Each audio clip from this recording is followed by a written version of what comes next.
ભારત અને પાકિસ્તાન વચ્ચે યુદ્ધ વિરામના ઉલ્લંઘન થતાં વિદેશ સચિવ વિક્રમ મિશ્રીએ શનિવારે મોડી રાત્રે પ્રેસ કોન્ફરન્સ કરતા જણાવ્યું હતું કે સેનાએ કડક કાર્યવાહી કરવાનો આદેશ આપવામાં આવ્યો હતો। તેમણે કહ્યું કે થોડા કલાકોમાં જ પાકિસ્તાન આજે સાંજે ભારત અને પાકિસ્તાન DGMOએ વચ્ચે લશ્કરી કાર્યવાહી રોકવા માટે થયેલા કરારનું ઘોર ઉલ્લંઘન કર્યું છે।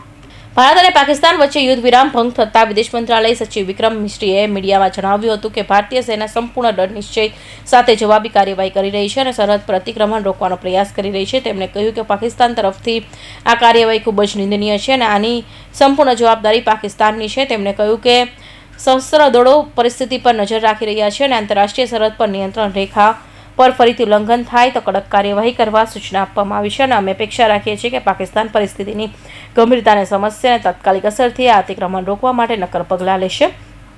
ભારતીય સેના સતત પરિસ્થિતિ પર નજર રાખી રહી હતી અને કોઈપણ પ્રકારના ઉલ્લંઘનનો મજબૂત અને નિર્ણાયક જવાબ આપવા માટે સંપૂર્ણપણે તૈયાર છે। भारत और पाकिस्तान के DGMOs के बीच जो पिछले कुछ दिन से चल रही सैन्य कार्रवाई को रोकने का समझौता आज शाम को हुआ था।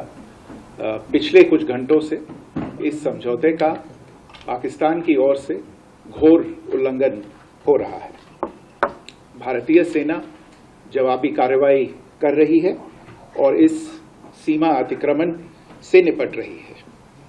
ये अतिक्रमण अत्यंत ही निंदनीय है और पाकिस्तान इनके लिए जिम्मेदार है। हमारा मानना है कि पाकिस्तान इस स्थिति को ठीक से समझे और इस अतिक्रमण को रोकने के लिए तुरंत उचित कार्रवाई करे। सेना ने इस स्थिति पर कड़ी नज़र रखी हुई है और उसे किसी भी अतिक्रमण से निपटने के लिए ठोस और सख्त कदम उठाने के लिए आदेश दे दिए गए हैं। ઉલ્લેખનીય છે કે 3 દિવસ સુધી ચાલેલા સંઘર્ષ બાદ ભારત અને પાકિસ્તાન વચ્ચે યુદ્ધ વિરામ થયો હતો। ભારતીય વિદેશ મંત્રાલયે જણાવ્યું હતું કે શનિવારે સાંજે 5 વાગ્યાથી યુદ્ધ વિરામ અમલમાં આવ્યો હતો, પરંતુ માત્ર 4 કલાકમાં જ પાકિસ્તાને યુદ્ધ વિરામનું ઉલ્લંઘન કર્યું હતું અને સરહદ પારથી ગોળીબાર શરૂ કરી દીધો।